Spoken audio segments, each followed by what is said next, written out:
ঘটেছিল আপনাদের বাগানে? অ্যাকচুয়ালি আজকে সকালবেলা আমরা যখন বাগানে যাই 6:30 7টার মধ্যে আমরা বাগানে পৌঁছাই, তারপরে ওয়ার্কাররা কাজে আসে 7:30টার সময়।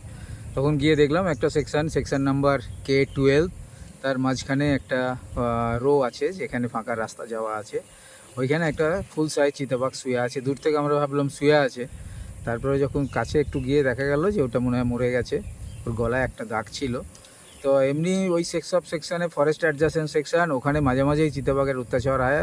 কোনো কাজের সময় আমরা তখন তার আগেই লোকজন দিয়ে একটু হল্লাহল্লি করে দিই যাতে বাঘটাক সামনে থাকলে চলে যায়, ওরা ফরেস্টে ঢুকে যায়। ওই জায়গাটা ফরেস্ট অ্যাডজাসেন্ট এরিয়া। তো সেরকম ফিমেল ওয়ার্কার ছিল ওখানে, 100-র মতন ফিমেল ওয়ার্কার ছিল। তো দেখতে পেয়েছিলাম সকালে গিয়ে আমরা, তখন 7টা পৌনে 7টা বাজে। ওয়ার্কাররাও এসে গেছিলো কাজে।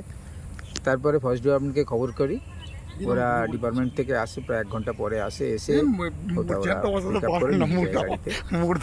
যাই হোক, আমরা চাই যে ওয়ার্কাররা যখন কাজ করে অ্যাডজাস্টমেন্ট সেকশনে, তখন যদি ফরেস্ট ডিপার্টমেন্টের থেকে আরেকটু আমাদের হেল্প করা হয়, আর একটু কিছু ব্যবস্থা করা হয় যাতে ওখানে ওই সময় না থাকে ওরা, বা